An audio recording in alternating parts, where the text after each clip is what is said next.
చెప్పండి, ఏం వెతకాలి? మొట్టమొదట మగ్దలేన మరియ వెతికింది యేసు ప్రభుని. ఏమండి, ఒక ఆడపిల్ల ఏదో దయ్యాల చేత పీడించబడింది, పాప క్షమాపణ పొందింది, కరుణించబడింది, స్వస్థత పొందింది. ఆమెలాగానే దయ్యాల నుంచి విడుదల పొందిన వాళ్ళు బోల్డ్ అంతమంది ఉన్నారు.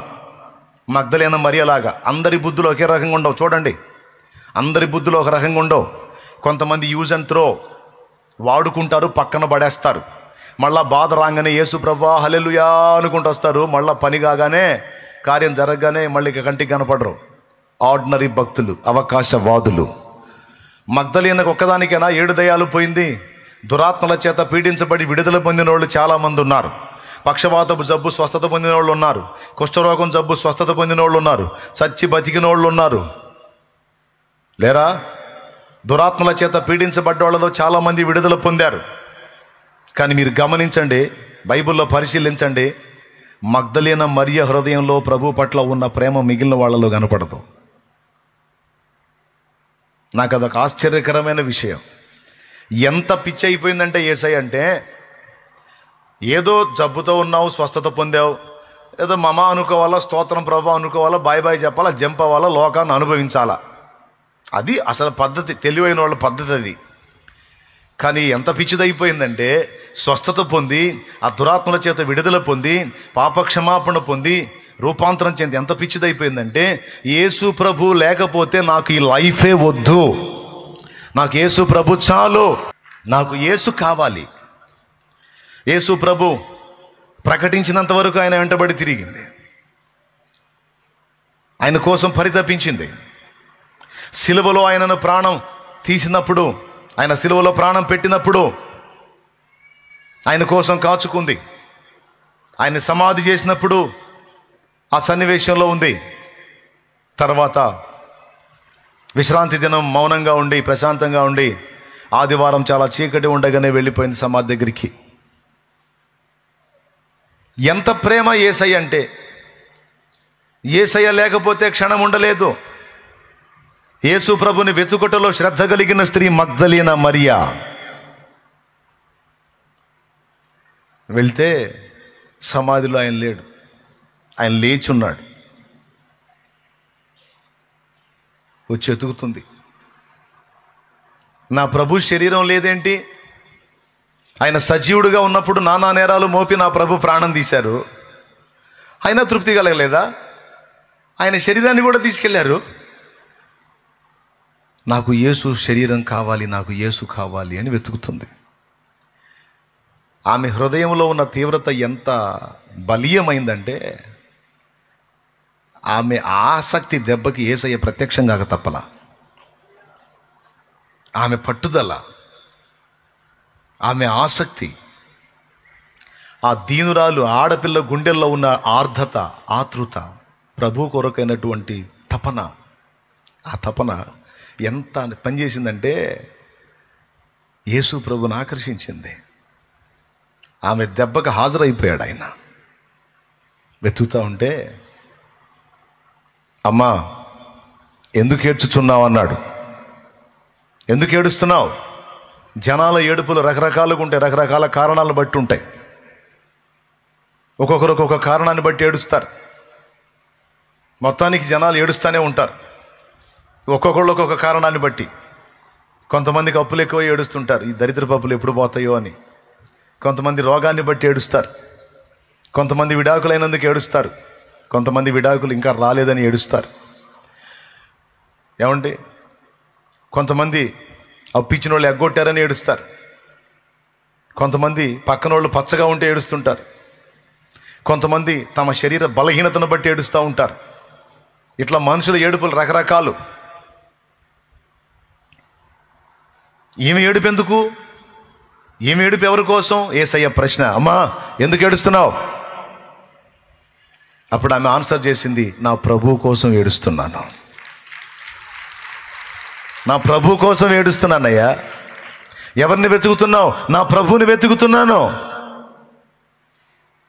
లోకంలో ఉండు మరి దేనికోసమో నేను ఏడవట్లా, ఏది లేదో అని నేను ఏడవట్లా, ఏది నాకు దక్కలేదో అని నేను ఏడవట్లా, ఏదో నేను పొందలేదని నేను ఏడవట్లా, ఎవరో నాకు కాకుండా పోయారని నేను ఏడవట్లా, మనుషుల కోసం నేను ఏడవట్లా, భోగాల కోసం నేను ఏడవట్లా, సుఖాల కోసం నేను ఏడవట్లా, ఆస్తుల కోసం అంతస్తుల కోసం నేను ఏడవట్లా, పదవీ కాంక్ష కోసం నేను ఏడవట్లా, మనుషుల డాబు దర్పాల కోసం, గుర్తింపుల కోసం, సౌందర్య విలాసాల కోసం నేను ఏడవట్లా.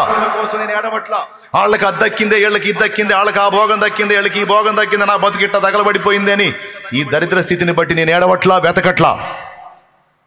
నా ఏడుపు నా యేసయ్య కోసం, నా వెతుకులాట ఆయన కోసమే. ఎవరి కోసం మన ఏడుపు? ఎవరి సన్నిధిని ఆశించి మన ఏడుపు?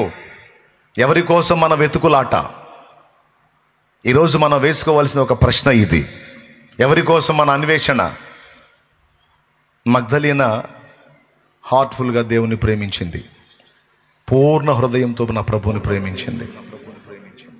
ఎంతగా అంటే కనీసం పునరుత్థానుడు అయ్యాడు కదా, పునరుత్థానుడు అయిన తర్వాత ఫస్ట్ వెళ్ళాల్సింది ఎక్కడికి? తండ్రి దగ్గరికి.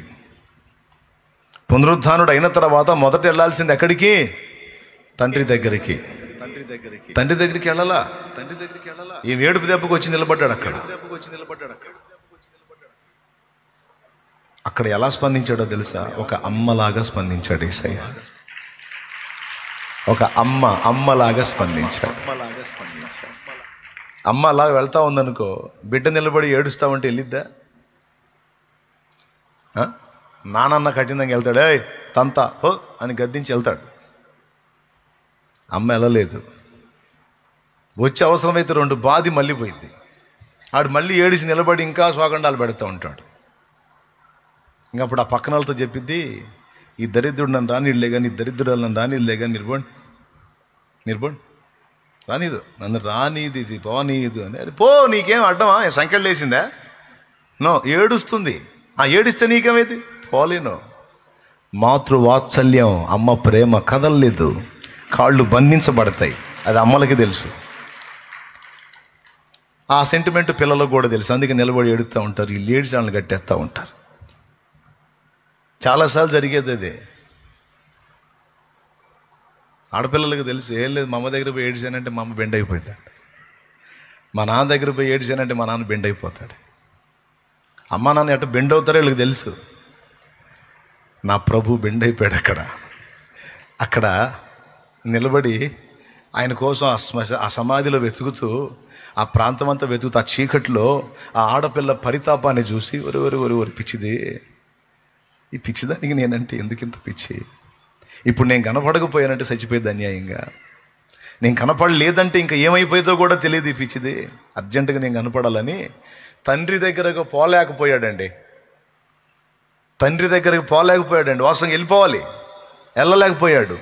ముందు మగ్దలీనా కనపడి వస్తాను, తండ్రి మగ్దలీనా కనపడి వస్తాను, నా బిడ్డ అల్లాడుతుంది తండ్రి, నా బిడ్డ అల్లాడుతుంది తండ్రి, నా బిడ్డ ఏడుస్తుంది తండ్రి, నా బిడ్డ నన్ను వెతుకుతుంది తండ్రి. నీకు నేను ఎక్కువ, ఆమె ఎక్కువ? తండ్రి ప్రశ్న వేశాడు అనుకో యేసయ్యకి, వీళ్ళెవరూ లేనప్పుడు నువ్వే తండ్రి, ఇప్పుడు వీళ్ళని ఇచ్చావుగా నాకు, ఇప్పుడు వీళ్ళని ఇచ్చావుగా తండ్రి నాకు, ఇప్పుడు నా బిడ్డలు, దేవునికి స్తోత్రం కలుగునుగాక. మీరు ఆలోచించండి, అమ్మ వాళ్ళ నాన్నకి ఎక్కువ టైం కేటాయించిద్దా, తన పిల్లలకి ఎక్కువ టైం కేటాయించిద్దా? తన పిల్లలకి ఎక్కువ టైం. వాళ్ళ నాన్న ఎప్పుడో చుట్టం చూపుగా వస్తాడు, ఈమె చుట్టం చూపుగా వెళ్ళి పలకరించి రావడం తప్ప, ఈమెకి పిల్లలు అయిన తర్వాత ఈమె మనసు అంతా ఆ పిల్లల మీదే ఉంటుంది. యేసయ్య మనసు ఆమె మీదకి వచ్చేసి దెబ్బకి నిలబడిపోయాడు. అక్కడ పలకరించాడు, ఆమెతో మాట్లాడాడు, గుర్తుపట్ల వెతుకులాట్లోనే ఉంది. నాకు యేసు యేసు యేసు యేసు యేసు యేసు. ఇక దాగలేకపోయాడు. ఆయనతో మాట్లాడుతూ కూడా చుట్టూ దేవులాడుతూనే ఉంది. వెనక నుండి పిలిచాడు, మరియా. ఆ పాత స్వరంతో పిలిచాడు. ఆ గొంతింది, నా గొర్రెలు నా స్వరము వినును అని రాశాడు కదా. పెద్ద కేక వేసింది, రబ్బుని అంటే బోధకుడా, బోధకుడా అని తిరిగి అలాగూ పరిగెత్తి నీ ఏడుపు దెబ్బకి నేను ఇక్కడ ఆగాల్సి వచ్చింది, లేకపోతే నేను తండ్రి దగ్గరికి వెళ్ళి రావాలి, ఇంకా తండ్రి దగ్గరికి ఎక్కిపోలేదు గనుక నన్ను ముట్టొద్దు. నేను కనబడకపోతే, నేను మాట్లాడకపోతే నువ్వు దెబ్బతినేటట్టున్నావు, అందుకే నేను ఆగలేకపోయానమ్మా, వచ్చాను. నా సహోదరులను కూడా కలుసుకుంటాను, వెళ్ళి చెప్పు. నేను చెప్పలేదా సజీవుడిని అవుతానని? మరణము నన్ను బంధించి ఉంచుట అసాధ్యమో, నన్ను ఎవడో చంపలేడు, చావునే చంపి నేను లెగుస్తానని చెప్పా కదా. చూసావుగా, ఇక మరియ ఆనందానికి అంతు లేదు.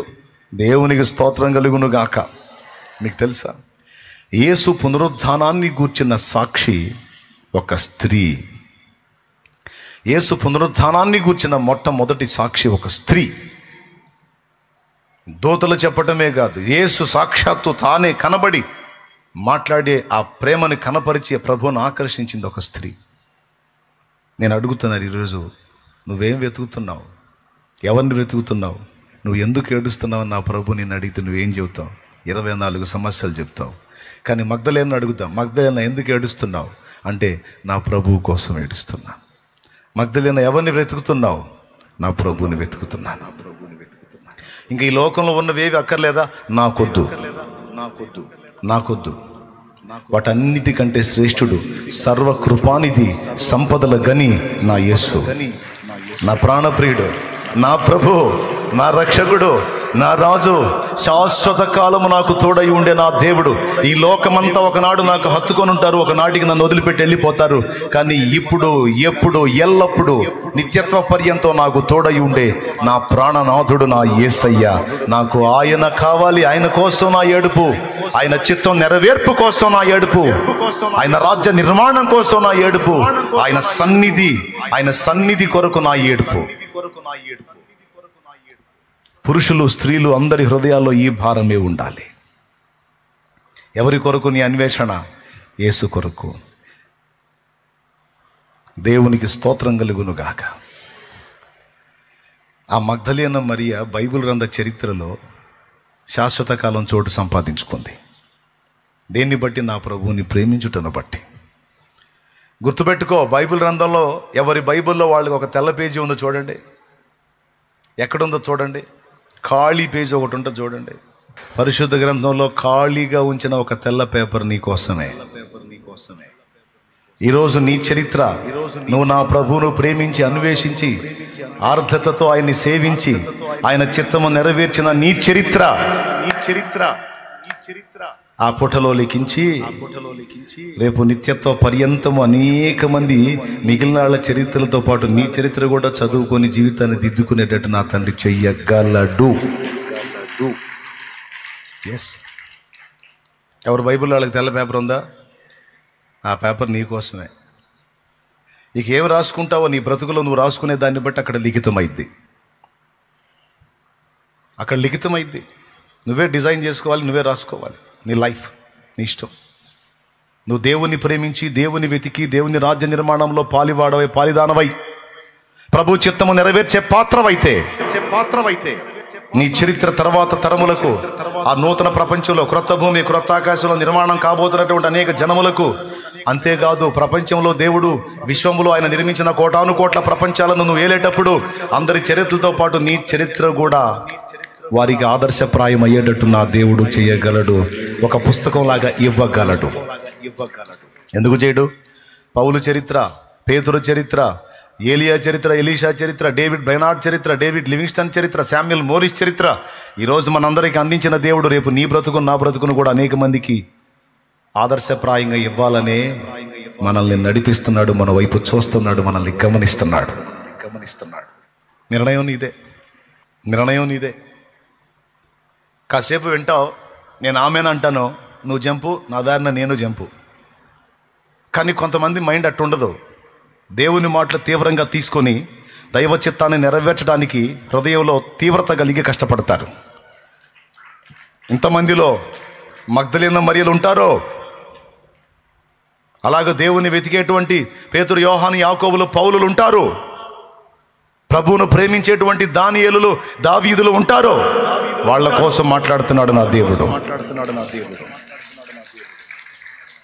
తుచ్చమైన అల్పకాల లోక భోగాల కోసం టైముని, తలాంతుని, జ్ఞానాన్ని వెచ్చించొద్దు. అదే జీవిత పరమార్థం అనుకోవద్దు. అంతకంటే శ్రేష్టంగా నేను ఒకడు ఉన్నాను, నా చిత్తము నెరవేర్చుట నీ జీవిత పరమావధిగా నువ్వు తీసుకో, ధన్యుడు అవుతావని నా దేవుడు మాట్లాడుతున్నాడు.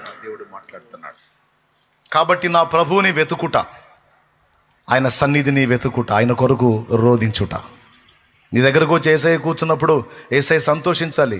ఎందుకు ఏడుస్తున్నావురా నా కుమారి, ఎందుకు ఏడుస్తున్నావు కుమారుడా అంటే నువ్వు చెప్పాలి, ప్రభా నీ కోసం, నీ సన్నిధి కోసం, ఇంకేం అక్కర్లేదా, ఏమొద్దు, నువ్వు కావాలి.